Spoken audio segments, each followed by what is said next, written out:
What's up mga boss? Good morning, good morning. So ayan, nandito tayo ngayon ulit mga boss. Pasensya na kung medyo matagal tayong hindi nakapag-upload kasi busy tayo sa ating munting negosyo mga boss.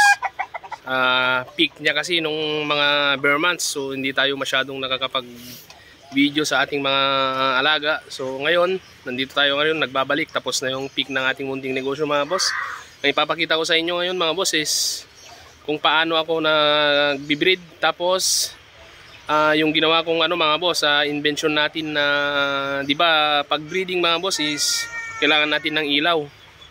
So para hindi ka masyadong mapagod magpuyat, magising ng madaling araw or di kaya magpatay sindi ng ilaw mga boss, ito yung ginawa ko. Check natin mga boss.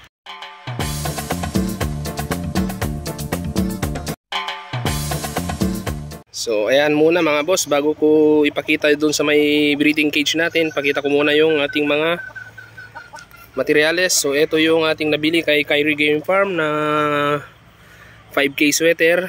At ito rin yung pinabreed sa atin na Maclean. Yan mga boss, so pinaligo natin, every week natin silang pinapaliguan. Pag habang pinapaliguan natin sila is nagtuturok na rin tayo ng sinasabay na natin yung B-complex para at least hindi sila mangayayat mga boss. So ayan, tara i-check natin yung sinasabi kong mga boss. Ayan, ito lang naman yung munting munting breeding natin mga boss. Ito yung cage natin, 3, 12 lang yung ginamit natin. Ayan. Ayan siya mga boss. Ayan. Ito, so ayun yung ilaw, maliit lang. Ito yung sinasabi ko sa inyo mga boss. Bumili tayo ng timer mga boss. So ito na yung ginawa natin. So sabi nga ng mga expert mga boss is kailangan natin i-extend yung ilaw nila. Ang ginawa natin is bumili tayo ng ito mga boss. Bumili tayo ng timer para at least pagpatak i-set na lang natin mga boss. Hindi na natin kailangan gumising ng madaling araw para i-set pa sila. I-set pa yung buksan pa yung ilaw. Ang ginagawa na natin, sinet na natin yan.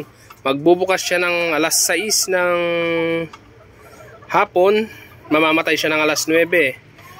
Tapos magbubukas siya ng alas 4 ng umaga, mamamatay siya ng alas 6 ng umaga.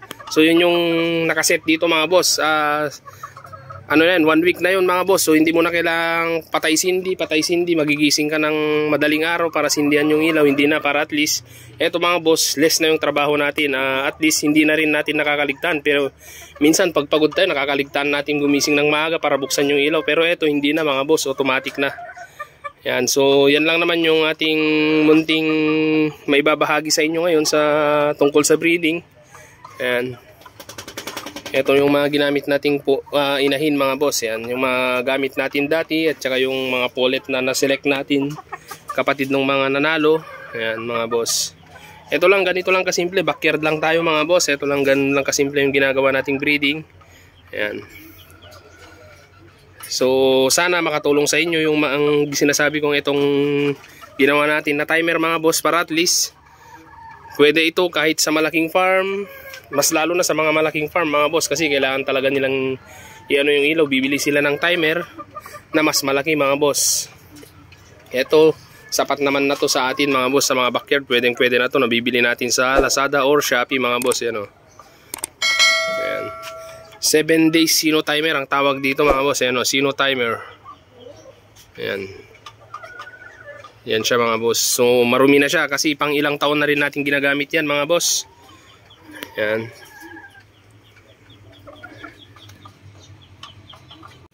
At ayun lang muna mga boss. Sana may natutunan kayo sa aking munting binahaging video. This is Juan Romantico Vlogs. Keep safe everyone.